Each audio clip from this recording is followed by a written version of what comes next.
2월 19일 보문조항교회 매일 성경 묵상을 시작하도록 하겠습니다. 오늘 함께 나눌 말씀은 마가복음 4장 26절에서 34절까지의 말씀입니다. 제가 읽겠습니다. 또 이르시되 하나님의 나라는 사람이 씨를 땅에 뿌린과 같으니 그가 밤낮 자고 깨고 하는 중에 씨가 나서 자라되 어떻게 그리 되는지를 알지 못하느니라. 땅이 스스로 열매를 맺되 처음에는 싹이요 다음에는 이삭이요 그 다음에는 이삭의 충실한 곡식이라. 열매가 익으면 곧 낫을 되나니 이는 추수 때가 이르렀음이로라. 또 이르시되 우리가 하나님의 나라를 어떻게 비교하여며 또 무슨 비유로 나타낼까?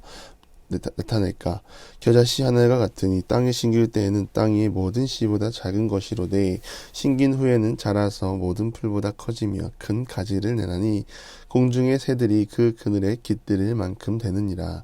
예수께서 이러한 많은 비유로 그들이 알아들을 수 있는 대로 말씀을 가르치시되 비유가 아니면 말씀하지 아니하시고 다만 혼자 계실 때에 그 제자들에게 모든 것을 해석하시더라. 아멘. 오늘 본문은 씨 뿌리는 비유를 설명하시고 하나님 나라의 속성에 대해서 말하고 있습니다. 하나님 나라는 농부가 씨를 뿌리고 농부가 씨를 뿌렸지만 밤낮 자고 깨고 하는 중에 씨가 자라서 어떻게 되는지 알지 못한다고 말씀하십니다. 땅이 스스로 열매를 맺고 처음에는 싹이 피고 이삭이 되고 충실한 곡식이 된다고 합니다. 먼저는 하나님이 우리를 하나님 나라의 씨를 뿌리는 농부로 부르신 줄 믿습니다. 농부로 부르셨다는 것은 우리도 씨를 뿌리고 믿음의 결실을 기다리는 사람입니다. 그렇다면 우리가 씨를 뿌리는 행위는 무엇일까요? 하나님의 사랑을 전하고 복음을 전하는 것입니다. 그러나 우리의 현실은 기독교인이라고 드러내는 것도 부담스럽고 드러낸다면 만사가 귀찮은 것이 사실이죠. 그렇다면 우리는 하나님 나라의 농부로서 자격이 없는 것일까요? 일단 우리가 알아야 할 것은 우리는 하나님의 부름을 받은 백성이요 천국의 일꾼이라는 것을 기억하시기 바랍니다. 단 내가 입으로 전하지 못해도 행동으로 십자가를 지고 행하는 우리 모두가 되기를 바랍니다. 십자가를 지는 것은 내가 억울하고 내가 손해보고 내가 피해를 보는 일이 있더라도 그것을 예수 그리스도의 존귀함을 드러내는 일이라면 멈추지 않아야 합니다. 기꺼이 감당해야 하고 내가 헌신해야 합니다. 우리 삶 속에 이러한 모습이 하나님 나라의 일꾼으로 부름받은 농부의 모습일 줄 믿습니다.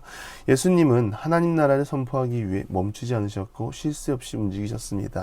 예수님은 식사에 겨를도 없이 사람을 만나주시고 하나님 나라를 선포하기 위해 끊임없으셨습니다. 그렇게 사역하신 이유는 예수님의 마음에 영혼을 향한 긍휼한 마음이 있었기 때문이죠.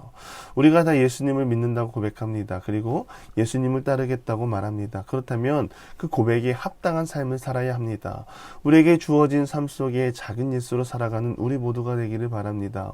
씨를 뿌리는 행위는 영혼을 향한 안타까움이고 그 안타까움이 기도를 통하여 하나님의 도움을 구한다면 하나님께서 영혼을 불쌍히 여기시고 천국 백성으로 이끌어주는 역사가 일어날 줄 믿습니다. 흔히들 착각하는 것이 있습니다. 내가 주인 되려고 합니다. 내가 주인공이 되려고 합니다. 내가 전도하고 내가 전도한 사람이 예수 믿고 내가 나의 업적을 하나님께 올려드리려고 하는 욕심이 있습니다. 그러나 한 영혼을 이끌고 하나님의 사람이 되게 하는 것 사람의 힘으로 절대 불가능합니다. 성령 하나님의 도움이 필요하고 능력을 의지해야 합니다. 고린도전서 3장 6절에 바울 사도는 말하기를 나는 심었고 아볼로는 물을 주었고 오직 하나님께서 자라나게 하셨다라는 말씀이 있습니다. 하나님 나라의 백성은 하나님이 키우십니다. 다만 우리의 역할은 씨를 뿌리는 역할이 있는 것이죠. 씨 뿌림도 없이 싹과 이삭, 곡식을 맺을 수 없습니다. 그러니 우리의 사명은 확실합니다. 가서 하나님의 사랑을 전하고 알게 하는 것, 이것이 우리의 사명이자 오늘을 살아가는 힘인 줄 믿습니다. 믿음으로 사는 자의 힘은 부르신 소명과 보내신 사명을 기억할 때 바른 목표와 활력이 생기는 줄 믿습니다. 우리가 왜 이렇게 씨를 뿌리며 하나님 나라를 확장하며 나아가야 합니까? 그 아래 겨자씨 비유가 나옵니다. 겨자씨는 크기가 들깨만 합니다. 들깨만한 씨앗이 땅에 심길 때는 땅에 있는 모든 씨앗보다 작지만 심긴 후에는 자라서 모든 풀보다 커지며 큰 가지를 내고 공중의 새들이 그 그늘에서 쉴 만큼 깃들 만큼 커진다고 말합니다. 하나님 나라의 원리죠. 먼저는 겨자씨를 보겠습니다. 심겨지고 나무가 되기 전까지 아무도 그 씨앗이 그러한 크기로 자랄 것을 모릅니다. 그래서 가치를 놓고 볼 때 아무것도 아닌 그저 씨앗일 뿐이죠. 그러나 씨앗이 땅에 심겨지고 자라난 후에는 사람이 상상하지도 못하는 크기로 자라고 공중의 새들이 와서 안식을 누릴 만큼 안식처가 되는 것입니다. 여기서 두 가지를 보겠는데요. 하나는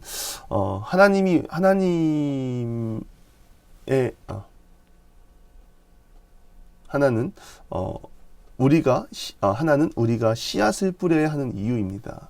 나에게 은사가 많아 하나님 나라를 위해 여러 모양으로 사용되면 좋겠지만 사실 사람은 가진 달란트가 제한적이고 시간과 헌신의 양도 제각각입니다. 이 말은 한 사람으로 하나님 나라가 세워지기에는 무리가 있다는 것을 말씀드리는 것입니다. 그런데 복음을 전하고 받아들이고 그 복음을 전한 사람이 성장하여 앞으로 하나님 나라를 이끄는 데 있어서는 우리가 예측할 수 없고 새로운 방향으로 하나님 나라가 확장될 수 있습니다. 그래서 우리는 지금의 우리가 복음 전하는 그 사람을 보는 것이 아니라 그 상태를 보는 것이 아니라 하나님이 행하실 일을 기대하며 복음을 전하고 복음 전도자의 믿음이 깊어져 많은 사람의 안식처가 되기를 바라는 마음으로 전도를 해야 된다는 거죠. 또 두 번째는 복음 전도자의 마음에 하나님이 겨자씨와 같을 수 있습니다. 복음 전도자의 마음에 겨자 씨앗이 심겨지고 나면 그 후에 하나님에 대한 믿음이 자라나고 마음의 안식과 평안을 얻고 기쁨을 누리는 은혜를 누릴 것입니다. 그간 악의 세력과 세상의 유혹, 물질의 노예로 살았지만 마음에 하나님에 대한 씨앗이 뿌려진다면 모든 것을 뿌리치고 많은 영혼을 품을 수 있는 넉넉함을 하나님 안에서 얻어질 줄 믿습니다. 그래서 하나님 나라는 신비요 놀라운 것입니다. 간절히 바라기는 세상을 사는 우리가 하나님 나라를 세상의 관점으로 바라보지 아니하고 하나님 관점에서 바라보시기 바랍니다. 하나님의 나라는 사람의 생각과 지식 수준에 갇혀 있지 않습니다. 그래서 우리는 사람 수준에 갇히지 않기 위해 기도하고 하나님의 뜻을 알기 위해 힘쓰고 나아가는 우리 모두가 되기를 바랍니다. 오늘 말씀의 핵심은 씨를 뿌리고 나면 스스로 자라난다는 것이죠. 이 말은 하나님이 책임지시고 모든 것의 주관자가 된다는 말입니다. 그렇다면 우리는 어떻게 해야 할까요? 그럼에도 우리의 생각과 지식을 의지하며 나아갈까요? 절대로 그럴 수 없습니다. 오늘도 우리를 인도하시고 사랑하시고 보호하시고 지키시는 하나님의 말씀을 붙잡고 그 하나님 말씀 안에서 평안을 누리고 무엇보다 하나님이 자라게 하시는 은혜를 옷 입고 나아가는 우리 모든 기도의 용사들이 되기를 주님의 이름으로 간절히 축원합니다. 기도하겠습니다. 하나님 나라를 이루기 위해 우리가 부름받은 줄 믿습니다. 세상을 살아가는 우리가 하나님 말씀 의지하여 믿음으로 나아가게 하시고 주어진 자리에서 복음의 씨앗을 뿌리며 나아가는 그러한 믿음의 사람들이 되게 하여 주시옵소서.